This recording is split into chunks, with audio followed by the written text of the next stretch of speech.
Hello guys, this is Ritu and welcome to teaching and learning. Guys, आज की video हमारी knowledge language curriculum से related है।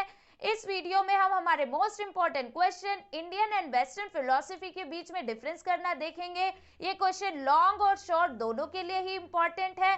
Guys, video को फुल जरूर देखिएगा, आपके लिए काफी नॉलेजेबल है, क्योंकि इस वीडियो में मैं आप लोगों के साथ 11 पॉइंट में इंडियन एंड वेस्टर्न फिलोसफी के बीच में डिफरेंस को डिस्कस करूंगी। इसीलिए गाइस, वीडियो को लास्ट तक जरूर देखिएगा और वीडियो पसंद आए तो प्लीज वीडियो को लाइक शेयर जरूर कीजिएगा। और जो भी चैनल पर नए हो, जिन्होंने अभी तक चैनल सब्सक्राइब नहीं किया है, वो चैनल को सब्सक्राइब कर लीजिएगा और साथ ही बेल आइकन को भी हिट कर ले, क्योंकि इससे हमारी आने वाली वीडियोस का नोटिफिकेशन आपको टाइम से पहुंच जाएगा। तो चलिए गाइस, अब हम वीडियो स्टार्ट कर लेते हैं। गाइस, अभी तक हमने इंडियन एंड वेस्टर्न फिलोसफी की मीनिंग, डेफिनेशन, उसकी कैरेक्टरिस्टिक्स, उसकी नेचर एंड इसके बेसिक फीचर्स को अच्छे से देख लिया था।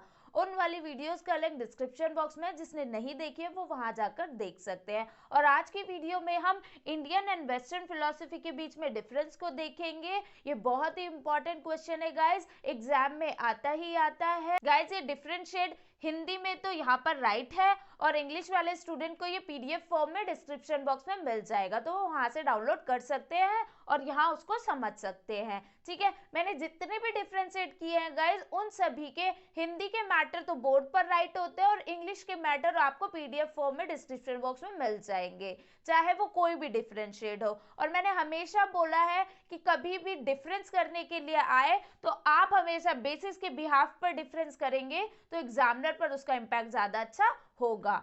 ठीक है, तो मेरे जितने भी डिफरेंस मैं करती हूँ सारे के सारे बेसिस के बिहाफ पर ही करती हूँ। तो चलिए अब हमने वन बाय वन देख लेते हैं।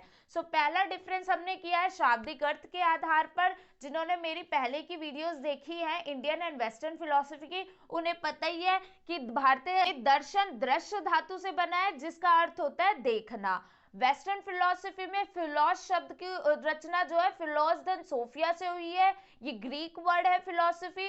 फिलोस का मतलब होता है प्रेम, लव, सोफिया का मतलब होता है विजडम। तो इसका मतलब हो गया ज्ञान के प्रति अनुराग, ज्ञान के प्रति प्रेम। नेक्स्ट है व्यापक अर्थ। इसमें भारतीय दर्शन में दर्शन जो वह है जिसमें ब्रह्मांड के अंतिम सत्य की खोज की जाती है, जिसमें यह देखा जाता है कि इस यूनिवर्स को क्यों बनाया गया है, इसके पीछे का रीजन क्या है, इसमें रहने वाले जितने भी जीव जंतु हैं उनके जीवन का अंतिम लक्ष्य क्या है। ठीक है, और वेस्टर्न फिलोसफी के अकॉर्डिंग दर्शन वह है जिसमें ज्ञान और सत्य की खोज की जाए। इसमें केवल ज्ञान प्राप्ति पर जोर दिया जाता है गाइस, इसमें आत्मा, परमात्मा, जीवात्मा, ब्रह्मांड, अंतिम लक्ष्य पर कोई ध्यान नहीं दिया जाता।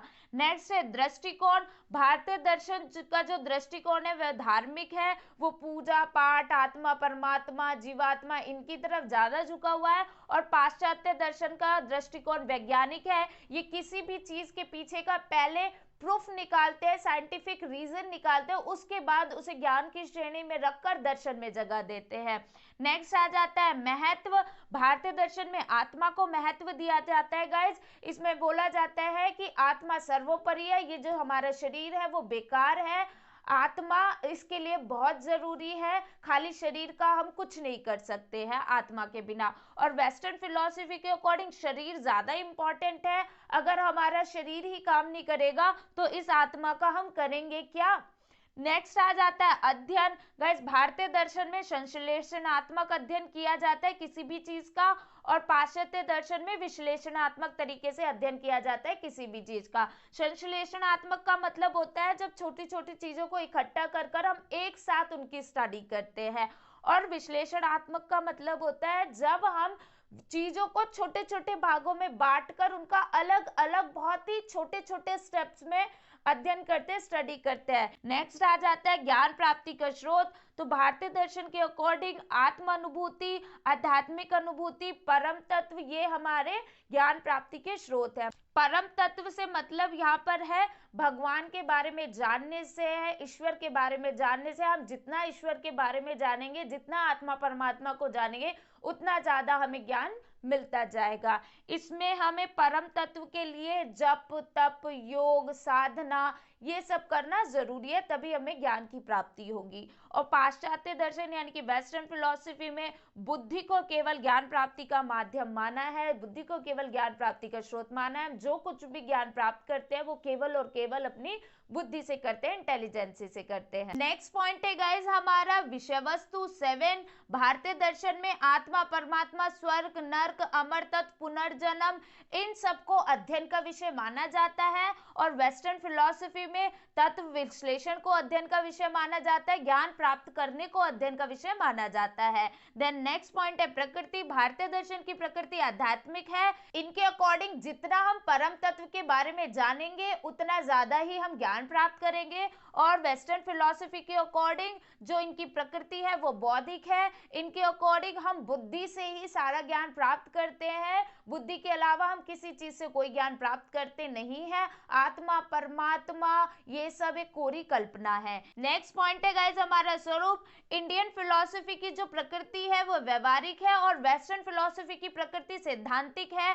ये मानव जीवन के ज्यादा क्लोज है, उनके जीवन की समस्याओं को समाधान करना अपना कर्तव्य समझती है। और वेस्टर्न फिलॉसफी जो कुछ भी ज्ञान प्राप्त करते हैं, जिस भी चीज के बारे में जानकारी प्राप्त करते हैं, सब कुछ सिद्धांतों के आधार पर करते हैं। सारी चीजें सिद्धांतों के आधार पर और साइंटिफिक तरीके से करते हैं और बुद्धि के अकॉर्डिंग ज्ञान प्राप्त करने की कोशिश करते हैं। ठीक है, ये आत्मा, परमात्मा, इस लोक, पुनर्जन्म, इन सब के बारे में नहीं मानते हैं। नेक्स्ट आ जाता है मान्यताएं। इंडियन फिलॉसफी जो है वो भूत, वर्तमान और भविष्य सभी को मानती है। इनके अकॉर्डिंग हमारा पुनर्जन्म भी होता है, जबकि कोई इसका साइंटिफिक प्रूफ नहीं है। और वेस्टर्न फिलॉसफी के अकॉर्डिंग जो कुछ भी है यही वर्ल्ड है, अभी जो प्रेजेंट में चल रहा है वही सब कुछ है। इसके अलावा ना आपका कोई पास्ट है ना आपका कोई फ्यूचर है। और ये पुनर्जन्म को बिल्कुल भी नहीं मानते हैं क्योंकि इसका कोई साइंटिफिक प्रूफ नहीं है और ये साइंटिफिक प्रूफ के आधार पर सारी ही चीजों को, सारे ही ज्ञान को प्राप्त करते हैं। नेक्स्ट आ जाता है उत्पत्ति। गाइस इंडियन फिलॉसफी की उत्पत्ति क्यों हुई है? कष्टों, बुराइयों, इन सबको दूर करने के लिए हुई है। और वेस्टर्न फिलॉसफी की उत्पत्ति जिज्ञासा के कारण हुई है, किसी भी चीज के पीछे का रीजन जानने के लिए हुई है कि ये ऐसा है तो क्यों है, अगर ऐसा नहीं होता तो कैसा होता। ठीक है, सो आई होप गाइज आप लोगों को इंडियन एंड वेस्टर्न फिलॉसफी का ये जो डिफरेंस है वो समझ में आ गया होगा और वीडियो आप लोगों को पसंद आई होगी। गाइज हमने नॉलेज लैंग्वेज करिकुलम से रिलेटेड और भी वीडियो बनाई हुई है, उन सभी का लिंक डिस्क्रिप्शन बॉक्स में है, साथ ही इसकी प्लेलिस्ट भी रेडी है, तो आप लोग वहां जाकर देख सकते हैं। और ये सारी ही वीडियो नॉलेज लैंग्वेज करिकुलम की फर्स्ट ईयर और सेकंड ईयर दोनों के लिए इंपॉर्टेंट है, तो दोनों ईयर के स्टूडेंट इसे अच्छे से देख सकते हैं। तो चलिए गाइस अब हम मिलते हैं नेक्स्ट वीडियो में, सो तब तक के लिए bye and thank you for the watching this video.